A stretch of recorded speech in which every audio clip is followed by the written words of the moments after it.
Kasus dugaan perundungan kembali viral di media sosial dan ramai menjadi pemberitaan. Kali ini dugaan perundungan mencuat di salah satu sekolah dasar Tambun Selatan, Kabupaten Bekasi, Jawa Barat. Seorang siswa diduga dirundung hingga kakinya harus diamputasi. Kasus bermula 22 Februari lalu saat korban FA usia 12 tahun hendak jajan di kantin. Tiba-tiba salah satu teman diduga menjegal kaki FA hingga terjatuh. Kaki kiri korban pun harus diobati lantaran mengalami luka lebam.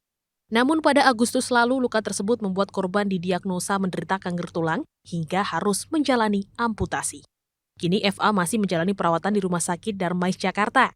Atas kasus ini, orang tua korban akhirnya melaporkan pelaku ke pihak berwajib dengan aduan perundungan.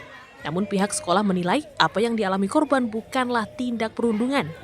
Mereka tuh baru bercanda-bercanda main terus jajan.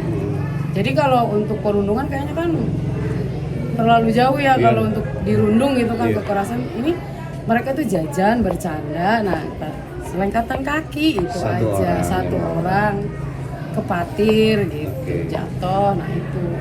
Dan itu juga prosesnya seminggu masih masuk. Besoknya juga setelah masih kejadian itu. Iya, masih ke sekolah belajar sama-sama masih.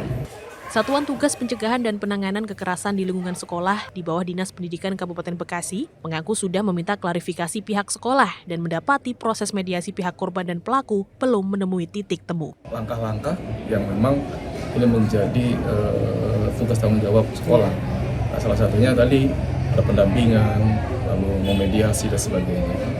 Ya, mungkin dalam konteks mediasi belum final mungkin. Untuk sementara pihak Disdik Kabupaten Bekasi dan pihak sekolah enggan berkomentar lebih jauh lantaran masih menanti hasil dari proses hukum di kepolisian. Sementara itu di pihak lain, hingga kini belum diketahui pasti apakah lebam di kaki FA menjadi pencetus kanker tulang yang dideritanya. Lalu, belajar dari kasus ini, bisakah trauma benturan bisa menyebabkan kanker tulang? Menurut dokter spesialis ortopedi dan traumatologi, trauma akibat benturan memang bisa menjadi faktor pencetus penyebabnya timbulnya tumor tulang, meski belum ada penelitian yang menyatakan seberapa besar kontribusinya. Namun yang pasti butuh waktu cukup lama dari kejadian trauma sampai akhirnya menyebabkan kanker. Oleh karena itu, jika mengalami jatuh atau benturan cukup keras pada salah satu tubuh, sebaiknya segera periksakan ke dokter ya, tentunya untuk meminimalisir cedera lebih lanjut. Dari Bekasi, Jawa Barat, Hashim Adnan, RTV.